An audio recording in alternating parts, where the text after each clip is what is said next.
Good morning, good afternoon, or good evening. My name is Rick Drogo, and this is Crash the Party, Republican or Democrat, where me, a 42-year-old dad and husband, is just now trying to figure out politics and see where I land in this political landscape nowadays.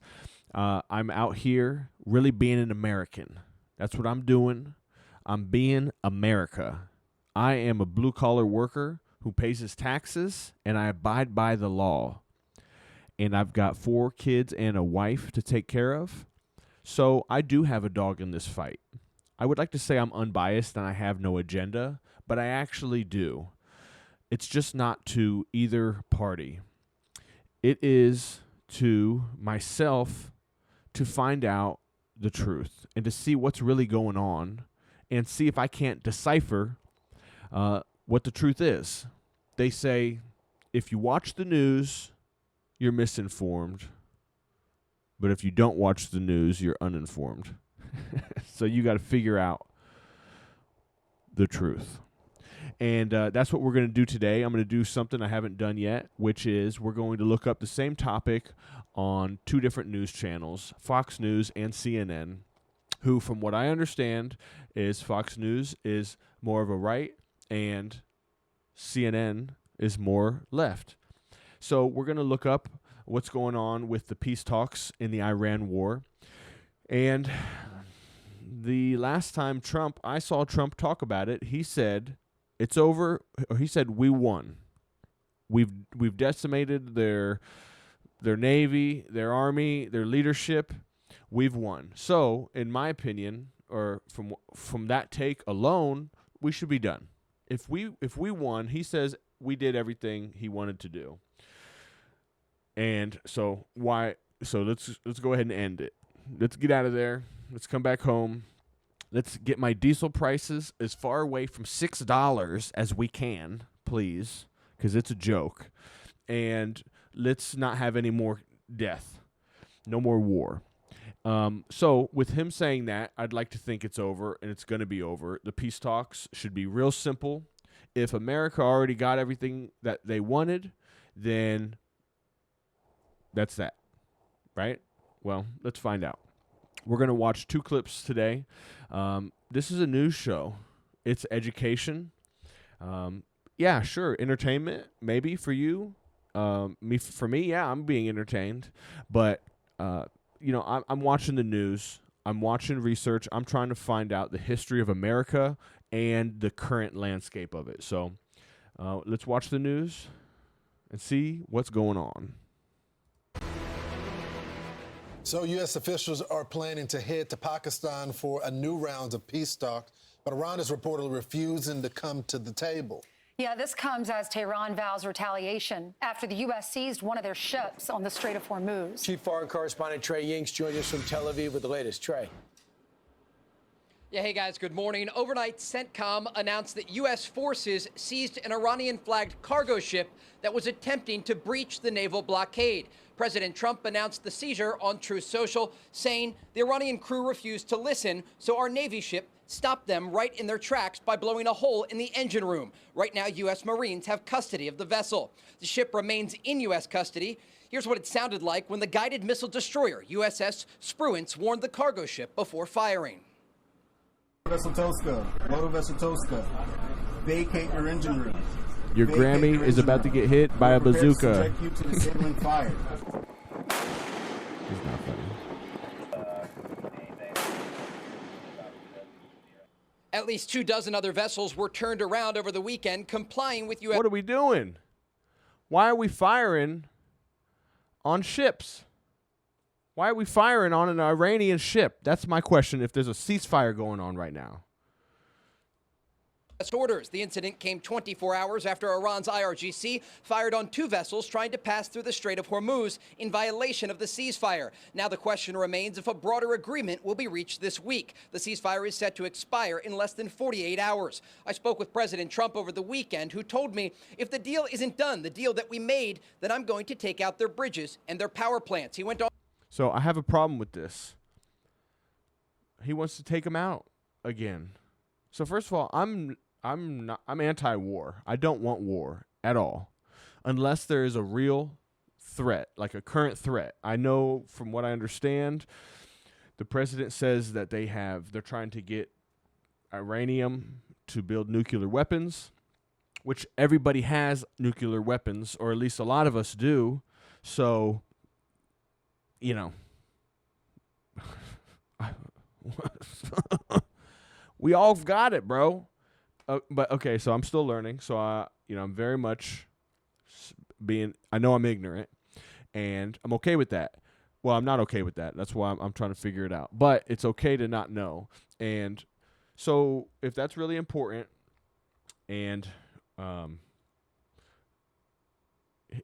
don't know where, if we attacked them because they were trying to find this Iranian, then he says we've done everything. This is what he said right here. We're going to see what happens. We're in very deep negotiations with Iran. We win regardless. We've defeated them militarily. They've dropped a couple of water mines. You call them water mines in the boat. We've defeated all of their water boats, too. Their navy. In addition to that, we're negotiating. Whether we make a deal or not makes no difference to me. And the reason is because we've won. Whether you listen to the fake news or not, you know, it's amazing. So he said we've won. He said we've won. He said it makes no difference to him, which is a problem to me. It should matter to him. You're the president. You're in charge of what happens here. And so I don't understand. If you know, put it in the comment section. Help me figure this out. Help me understand why we would why are we even trying to make a deal? Why are we making a deal if we won? What's the deal that needs to be made? We won, he said. He said it makes no difference to him if we make a deal or not. But you're saying if they don't make a deal, you're going to bomb their power plants and their bridges. On to say if they don't sign this thing, the whole country is going to get blown up. Now, Iran's foreign... The whole country is going to get blown up. Is not a good thing. So I'm unbiased as far as political views go, but I'm not liking what I'm hearing from Trump as of recently, coming in as I have started to focus on politics. I don't like a lot of these things that I'm hearing. It sounds like not America, not anti-America, honestly, because it doesn't seem like it's in our best interests. I'll put it that way. Ministry spokesperson held a press conference today saying the Iranians have not yet agreed to attend the negotiating table tomorrow in Islamabad, Pakistan. He said they are reviewing American proposals. Guys? So I understand they because of this takeout of that ship, now they say that it shows that there'll be retaliation and that we're not serious about the diplomatic process. So it's just hard for me to believe, Trey, that they're going to say this and not show up at the bargaining table and not think the ceasefire is over and the war will resume. Yeah, absolutely. And look, the Iranian messaging is totally disconnected. We heard late last week from Iran's foreign minister saying the Strait of Hormuz is open. And then just hours later, IRGC vessels were firing on ships trying to pass through this critical waterway.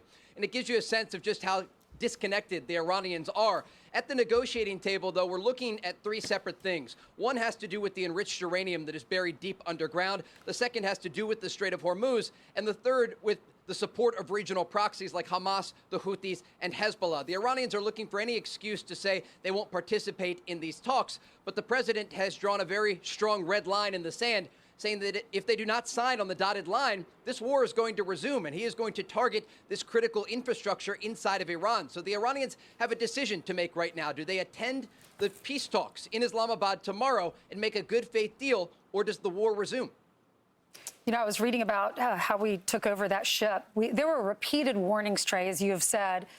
They violated the blockade, and they had instructions as we played to leave the engine room so that nobody would die. We ended up firing a 5-inch MK-45 gun into their engine room and blew it up. Then we saw the U.S. Marines from a helicopter go down on top of their vessel. And we warned them about this. So now we have overtaken their vessel. What happens now? I assume our Marines are safe. You told us that in the first hour, the ones who went on their vessel. What about the men on board their vessel, the Iranians, and what happens to their vessel? It's a great question. And the president told me yesterday, he said, it's almost like the Iranians never learn.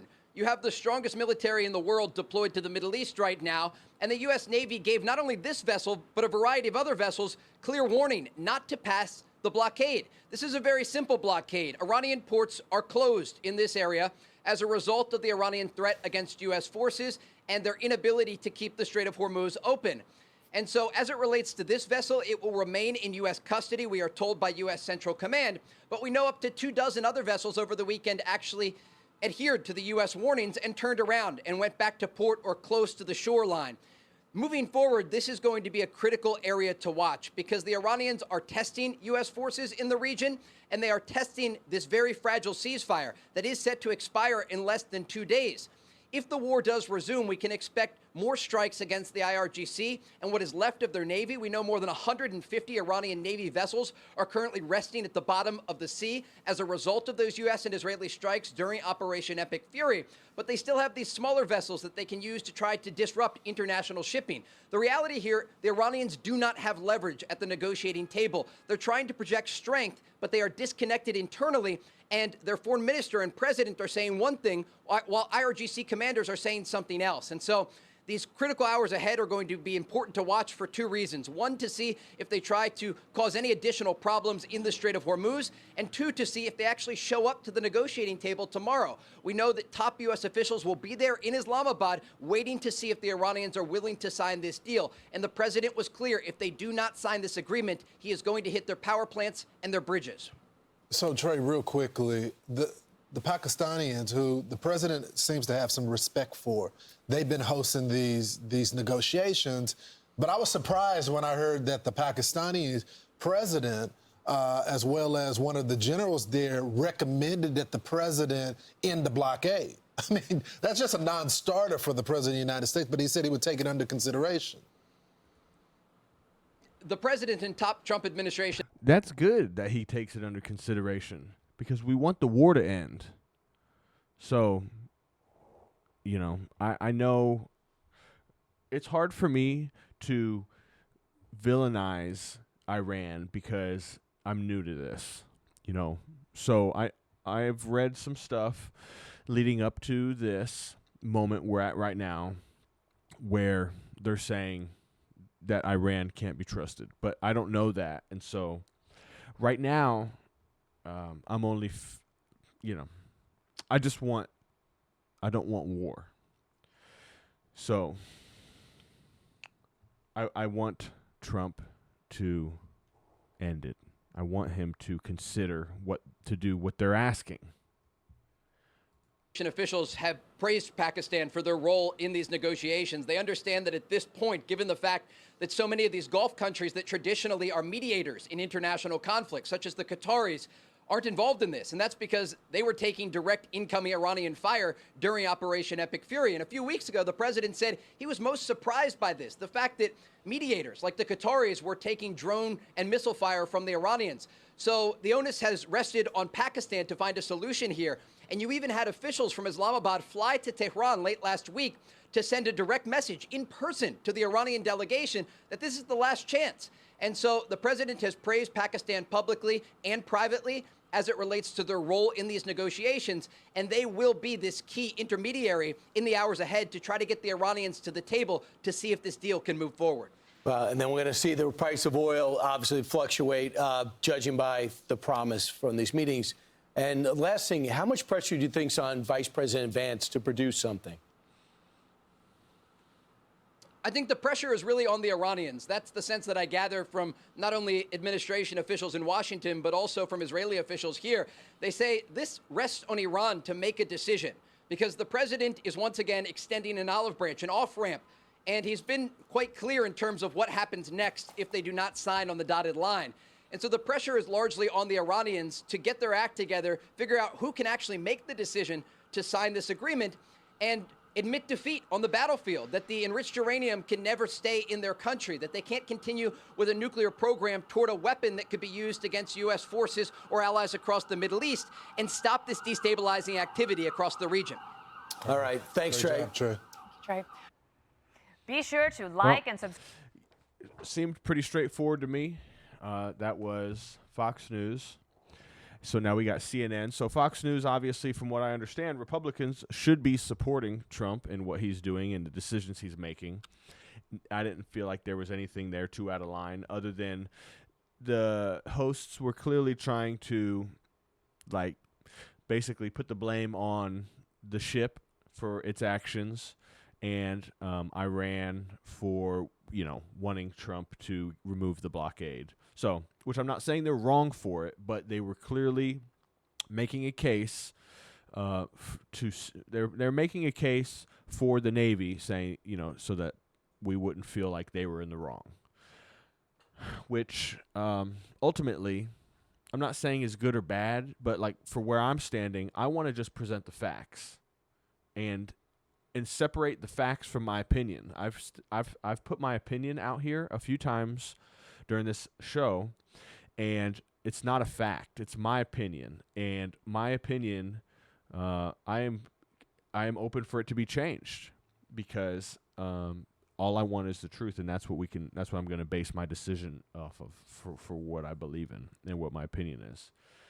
So, anyways, let's check out CNN. So the U.S. delegation is heading to Islamabad for a new round of peace talks, but has Iran confirmed yet that it'll be sending a delegation too in the wake of this latest incident? So we haven't had official response from Iran at this point. We haven't. State media has said that Iran has not decided whether or not they were going to be sending a delegation. Now, this was before the incident regarding the Iran-flagged ship that was seized by the U.S. We do know from the U.S. president that there will be a delegation going. We now understand the vice president will be heading that delegation, as he did last weekend. And also Steve Witkoff, the special envoy, Jared Kushner, his son-in-law, will be going as well. We heard from President Trump that will be tonight, Monday night, that they will be arriving ready for negotiations. Now, we have heard from sources close to the matter that there will be an Iranian delegation that will be going as well, saying it will be the same Iranian delegation as we saw last time. So the parliament speaker heading that up. Of course, this was all before this latest maritime incident, so we just have to wait and see now. Rosemary? Indeed we do. Paula Hancock's joining us live from Abu Dhabi. Many thanks. Well, joining us live now from Doha, Qatar, is Rashid Al Mohanadi, non-resident fellow at the Middle East Council on Global Affairs. Appreciate you talking with us. Hello, Rosemary. Good morning.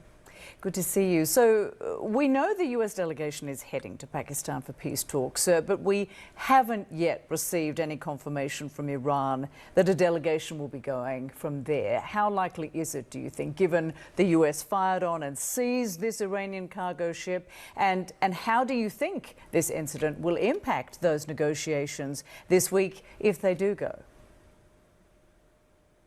Well, I think it's fairly likely we might see an Iranian delegation go. The reports we're reading on media shows That's that good. the That's what we want. potentiality of a meeting is quite likely. If you look at Iranian media yesterday, after the U.S. Seizure of the container ship, Iranian media immediately, an hour and 2 hours later, declared that the IRGC launched an attack on the U.S. Navy, and I think that shows you that they want to show that they have responded to the act by the U.S. And what that tells me is that they would like to continue the negotiations. And we have to be very careful reading statements coming out of Iran for two reasons. Reason number one is that there's an internet blackout. So whatever comes out, there's a high level of probability that this is for a domestic audience, not for, it's not messaging towards the outside. A second thing, is the strategic options in front of Iran have become. Wow. That's amazing. That just shows you the difference in these other countries to what it's like living in America. A media blackout. So the whole talk about being corrupt media, the news, I mean, that's amazing. I'm quite limited. And other than war, they only have negotiations on the table. And I think the Iranians would like to negotiate, but they would like to negotiate on terms that apparently they still disagree on with the U.S. First this hour, heightened tensions and uncertainty in the Middle East as the U.S. seizes an Iranian-flagged cargo ship ahead of another potential round of talks with Iran. The U.S. military says that a destroyer fired several rounds towards the vessel that was attempting to violate the U.S. naval blockade of Iranian ports. Well, that ship now in U.S. custody. Iran threatening retaliation and is again blocking the passage of most ships through the Strait of Hormuz. And all of this playing out as Donald Trump and the White House say that a U.S. delegation is getting ready for more negotiations ahead of a soon-to-expire ceasefire. The U.S. president renewing threats to target Iran's bridges and power plants if a deal can't be reached. Let's go now live to CNN's Ivan Watson, who's following the developments out of the Middle East. Ivan, good to see you again. What else do we know about the circumstances surrounding the seizure of this ship? Right. Well, it's been a pretty active weekend with both Iran and the U.S. apparently opening fire on commercial shipping in different incidents over the course of the weekend. In this case, CENTCOM, that's the U.S. military, and President Trump have claimed responsibility for this. The details issued by the U.S. military are that this commercial vessel, this cargo ship, the Tuska, had moved forward towards the Iranian port of Bandar Abbas and had refused to stop for a period of 6 hours and was moving at a speed of about 17 knots, I believe. This is an example of what the U.S. military says is the kind of warning that they were issuing to the ship when apparently they ran out of patience, the U.S. Navy. Take a listen. Motor Vessel Toska, vacate your engine room. Vacate your engine room. We're prepared to subject you to disabling fire. Okay, so then this U.S. destroyer, the Spruance, according to the U.S. military, fired on the engine room of this Iranian cargo ship and disabled it. Then subsequently, the U.S. military says it deployed Marines, U.S. Marines, to seize the ship. We don't know whether anybody was hurt in this incident. We don't know what the makeup of the crew is. We have been able to track the vessel as it was moving towards the Iranian port of Bandar Abbas, and around 5 p.m. Iranian time, so that's kind of 17 hours ago, that's when the ship, which had been on its way from Malaysia, abruptly made a U-turn and then disappeared from the map, suggesting its transponder was turned off. The U.S. had previously issued sanctions, the U.S. government, against this very vessel. So the U.S. is imposing its blockade on Iranian ports and ships coming to and from them. They say that the U.S. Navy says it's turned back at least 25 commercial vessels thus far. And this is coming on top of allegations that Iran opened fire on a number of ships trying to transit the Strait of Hormuz on Saturday, with the Indian government going so far as to summon Iran's ambassador to complain about Iran opening fire on 2 Indian ships. All of this adds up, Polo, to heightened tensions in the final days of this ceasefire between the U.S. and Iran, and raising questions about the likelihood of another round of peace talks. And amid those allegations, talk about possible negotiations, with the U.S. confirming that it's sending negotiators to Pakistan for talks, Ivan. But has Iran publicly confirmed if it plans to send a delegation of its own? Not really. We've heard conflicting statements from Iranian state media about whether or not negotiators will be traveling to the Pakistani capital, Islamabad. One report saying yes, there was a plan for a team to leave on Tuesday. The Pakistani Prime Minister, Shahbaz Sharif, held a phone call with Iran's president on Sunday, but there was no specific mention of another round of talks coming out of that. In the meantime, what we've had is both the U.S. accusing Iran of violating the ceasefire by opening fire on ships, and Iran's military accusing the U.S. of violating the ceasefire and accusing the U.S. of an act of piracy by opening fire and then seizing this Iranian state shipping company-owned ship on Sunday. So if anything, there are heightened tensions right now and actual rounds being fired, which raises some real questions about where is the diplomacy going at this point. Watch and see. In the meantime, it is scaring markets. We have reports of oil prices going up some 4% since the U.S. Navy enforced its blockade and captured this Iranian ship on Sunday. Evan Watson, thank you so much for that reporting. And we do want to begin this out. All right. Well, it seems like we pretty much got a straightforward report from both news centers. What do they call them? News reporters, news businesses, both newscasters, both companies. I don't know what they call them, but they got the same thing. So we got the same reports, and which leads me to a few questions. I wanted to know if there was so we got to hear why we attacked that ship, because for me personally, my main thing was, why are we shooting at this ship? Why are we taking this ship? What's the problem here? If we have a ceasefire, why are we shooting at this ship?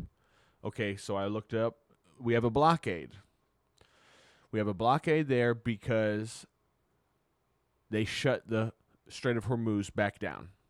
So they put the blockade back up, and they're not letting any Iranian ships through. And like you saw on the news there, that Iranian ship has already been flagged for reasons in the past. So maybe for some susness. And so they weren't going to let it go through just because, I guess, I don't know if it's just the sanctions or also because it was Iranian flag ship. So I looked up. We already know why they're saying they weren't going to let it through. So I wanted to know if there was an argument that the Navy should not have attacked, right? Other than, it's a ceasefire. But so anyways, I'm going to read to you what I found here. I looked it up on big old GROK. And it says, yes, there is a clear and vocal argument, primarily from Iran and some international law experts, China, and critics of the Trump administration, that the U.S. Navy should not have fired on and seized the Iranian-flagged cargo ship. The core complaint is that the action was unnecessary, illegal, and dangerously escalatory, given the fragile ceasefire and ongoing. And I obviously agree with that. It seems like it's not a smart move when we have a ceasefire and we're on thin ice with each other. It says it violates, so obviously we know that it violates the existing ceasefire. Down here it says the action was illegal or disproportionate under international law. Some maritime law analysts and critics, especially on the left, contend that a unilateral Navy blockade and the use of force to enforce it against a commercial vessel in international waters is not clearly lawful without a formal declaration of war by Congress. So that means what these maritime law analysts, specialists say, that this blockade's supposedly not really legal. Blockades, it says right here, Oh, shoot. Hold on. Sorry, you can't see that, dog. Okay. So it says right here, the action was illegal or disproportionate under international law. Some merit. Okay, right here. Blockades are only supposed to be used for clear military advantage in an armed conflict, not primarily as an economic leverage in negotiations. The U.S. goal here is seen as political pressure forcing between terms on nuclear sanction issues, which some experts say make the blockade itself unlawful under the San Remo Manual on Naval Warfare because it risks excessive harm to Iran's civilian population.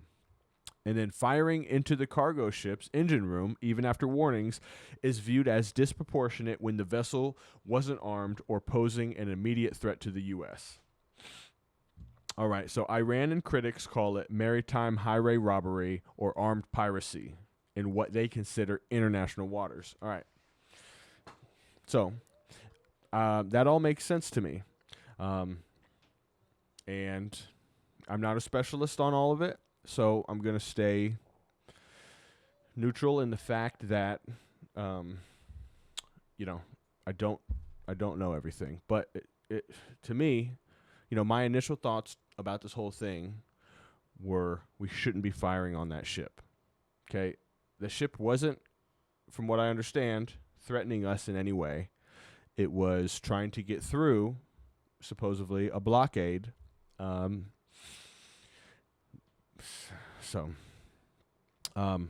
Terrible timing that underlies diplomacy and risks wide war. Bottom line, Republican-leaning context. These arguments are exactly what Iran... Okay, so this is the bottom line in a Republican-leaning context. These arguments are exactly what Iran is using to justify walking away from talks and threatening retaliation. From the U.S. Trump administration viewpoint, this is nonsense. The ship was Treasury sanctioned, ignored 6 hours of warnings, and was deliberately trying to break a lawfully declared blockade during active conflict. The Navy gave fair warning and used minimal force to enforce the rules. The should not have side essentially boils down to don't poke the bear while you're supposed to be negotiating. Whether that holds water depends on whether you see the blockade itself as legitimate self-defense or as reckless aggression. The incident has now become the latest flashpoint in the U.S.-Iran standoff. All right, so where do you stand? That's the question. And let's not say Republican-leaning or Democrat-leaning. Let's just, do you think the blockade is a bad idea? Because right now, ultimately, in my opinion, this is where what we don't know. We don't really know what happened in the sea. We don't really know what the Navy knew about that ship. I've seen 24. Okay, I've seen all the shows and all the movies, and you're not going to tell me some of that isn't really real. We don't, and even if it's not real, which I'm making a joke, but the fact is we don't really know what's going on out there. We don't know. So, do you think that the attack on the tanker is a bad idea? Or do you think that, hey, look, if you guys come around here, we warned you, so you about to get that? I understand both sides. So, the other question here, the other side here, the other question I have is, what does Trump want Iran to agree to in order to prevent military action? That's what I asked GROK. Because from what we saw in that clip earlier, Trump said, we won. It doesn't matter what happens. We won. It doesn't matter to me if they sign the deal or not. I'm going to blow them out of the water. So then what's going on here? Okay, this is my question. This is legit. Remember, I'm not a Trump hater. He's our president. I want to support him. I want to support him, and I want to defend him. But it's just kind of seems impossible actually to defend him from what I'm seeing. Because look at this. He just told us we won. We won. There's nothing else. It doesn't matter. But here are the list of his demands. He wants them to reopen and permanently secure the Strait of Hormuz for unrestricted international shipping. Okay. So if it doesn't matter, this is important. Obviously, it's really affecting us. It's affecting me already, big time, in my family. Just with the prices of fuel alone. Okay? So, if we won, why do you still need to get the Strait of Hormuz, the Strait of Hormuz opened? 2, completely dismantle its nuclear weapons program. All right? Halt of all uranium enrichment on Iranian soil. Surrender or allow removal of its stockpile of highly enriched uranium. Dismantle or severely limit key facilities. Okay. So, obviously, that's important to him. And I guess to me too. You know, I don't want anybody to have nukes, actually. I don't. So. And then it says here, end support of regional proxy groups and terrorism. All right. That's legit. But how are we going to know these things? Like, you know, your nukes, who you're supporting, your proxy groups. What, they're just going to tell you? If they're really terrorists, you know, it just doesn't make any sense to me, this list. It really kind of seems like the Hormuz is the biggest deal here, and that we at least can actually know happens if we know if it's opened or not. And that happened only because we went to war with them, from what I understand. So, anyways, that's what we got. That's pretty good talking about all this stuff. I popped off a little bit as far as what I, really kind of think about this stuff. And I could be wrong about everything. And if you feel like I am, put it down in the comments. Let me know. Because that's what I want, is I want to create positive discussion around politics. Not hateful. I don't want people dogging each other or the other parties, because we are just the way we are. And love is the only thing that's going to fix all of this. My takeaways from this are CNN and Fox are reporting the same thing, from what I've seen here today. It seems that this should not have happened because of the ceasefire. I mean, that's just really where I'm at. We shouldn't have fired on them.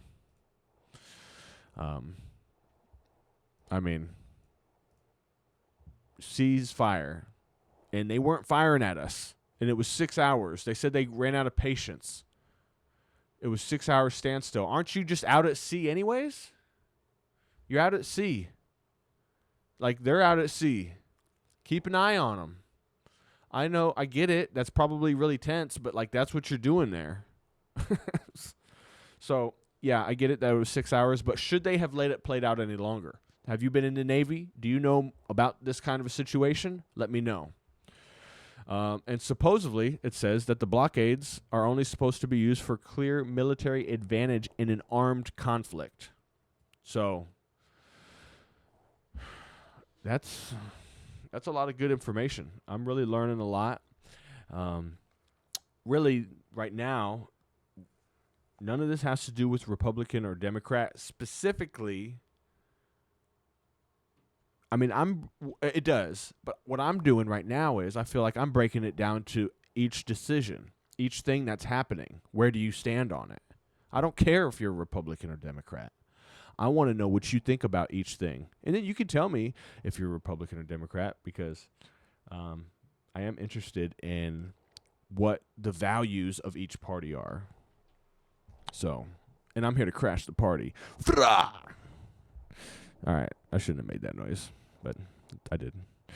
So, anyways, thank you so much for supporting me. If you've watched this whole video, man, you're a legend. Or if you've just let it play all the way through, legend once again. Play all my videos. Go ahead and just put the playlist on and set your phone down, turn it down, or turn it up. Go to bed listening to me. Step into my bedroom. I can smell your perfume. Okay. I shouldn't have done that either. All right. Thanks a lot for joining me on Crash the Party.